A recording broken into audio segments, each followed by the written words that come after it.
नमस्कार, स्वागत है आप सभी का। मैं हूं सतेंद्र शर्मा और आप देख रहे हैं पंजाब केसरी। एक्टर आमिर खान ने आखिरकार एजुकेटर और एक्टिविस्ट सोनम वांगचुक की अनिश्चितकालीन भूख हड़ताल पर अपनी चुप्पी तोड़ी है।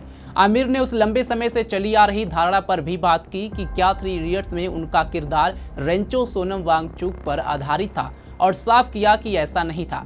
हालांकि आमिर ने कहा कि वह सोनम वांगचुक की सेहत को लेकर बहुत चिंतित है और उम्मीद जताई कि वह जल्द ही अपना अनशन खत्म कर देंगे। दरअसल गुरुवार को आमिर खान ने लगान की स्क्रीनिंग में खास तौर पर शामिल होकर लंदन इंडियन फिल्म फेस्टिवल का समापन किया। इस फिल्म को LIFF की क्लोजिंग नाइट के मुख्य आकर्षण के तौर पर दिखाया गया। स्क्रीनिंग के बाद आमिर ने फिल्म की रिलीज के 25 साल बाद उसके असर और विरासत पर बातचीत की।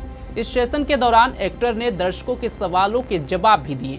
बातचीत के दौरान आमिर से सोनम वांगचुक के बारे में पूछा गया, जिनके बारे में माना जाता है कि ब्लॉकबस्टर फिल्म 3 इडियट्स में उनके किरदार रेंचो को उनसे प्रेरणा मिली थी।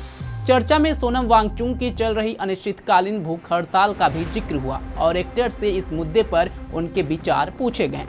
3 इडियट्स के लिए सोनम वांगचुक से प्रेरणा मिलने की बात पर आमिर ने कहा कि असल में यह सच नहीं है, यह एक गलतफहमी है।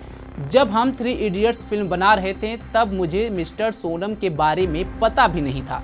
मैंने हाल ही में चतुर का एक वीडियो देखा जिसमें उन्होंने ऐसा कहा था, लेकिन वे गलत हैं। हो सकता है कि चतुर ऐसा सोच रहे हों, लेकिन मैं आपको बताना चाहता हूं कि न तो राजू और न ही अभिजात, जो फिल्म के 2 लेखक हैं, हम में से किसी को भी मिस्टर सोनम के बारे में जानकारी नहीं थी।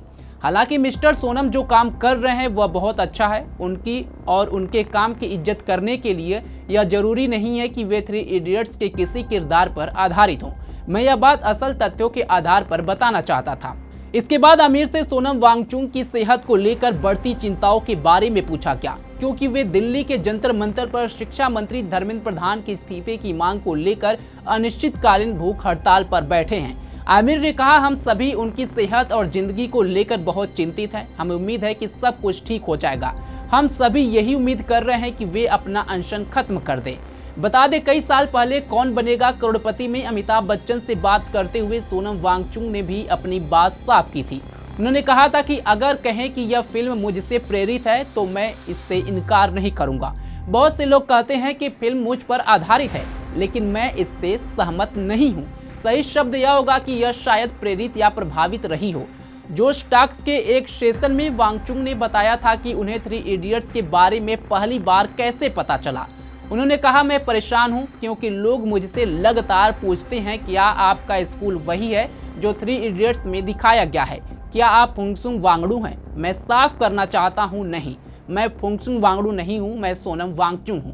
मैं फिल्मों में काम नहीं करता, मैं असल जिंदगी में काम करता हूं। मैं ऐसे इनोवेशन पर काम करता हूं जो भारत से दुनिया तक पहुंच सके और हमारे देश का नाम रोशन कर सके। आपको बता दें कि लद्दाख के इंजीनियर, शिक्षा सुधारक और इनोवेटर सोनम वांगचुक 28 जून से दिल्ली के जंतर मंतर पर अनिश्चितकालीन भूख हड़ताल पर बैठे हैं। वह अभिजीत दिपके की बनाई गई काकरोच जनता पार्टी के विरोध प्रदर्शन में शामिल हुए हैं। यह प्रदर्शन शुरू तो कथित नीट UG पेपर लीक के मुद्दे पर हुआ था, लेकिन अब यह भारत की परीक्षा प्रणाली में जवाबदेही और लंबे समय से लंबित सुधारों की मांग करने वाले एक बड़े आंदोलन के रूप में देखा जा रहा है और एक बड़ा आंदोलन का रूप ले भी चुका है। लेकिन काकरोच जनता पार्टी के इस मंच पर कई सारे ऐसे बयान दिए गए जिसमें हिंदू विरोधी देखा गया और हिंदुओं के भगवान पर भी टिप्पणी की गई। सोनम वांगचुक की भूख हड़ताल को खत्म करने के लिए अब कई लोग आवाज उठा रहे हैं और उनकी बिगड़ती हुई स्वास्थ्य का ध्यान देते हुए भूख हड़ताल खत्म करने की मांग कर रहे हैं। हालांकि वांगचुक ने लोगों की इस मांग पर साफ कहा है कि वह लोग उनसे हड़ताल खत्म करने की मांग करने की बजाय सरकार पर दबाव बनाए। हालांकि देखना होगा कि क्या सोनम वांगचुक अपनी हड़ताल खत्म करेंगे या फिर सरकार उनकी मांगों को मानेगी। फिलहाल इस पर आपकी क्या राय है, कमेंट बॉक्स में हमें जरूर बताएं। देश दुनिया की तमाम खबरों के लिए जुड़े रहे हमारे साथ और देखते रहें पंजाब केसरी। धन्यवाद।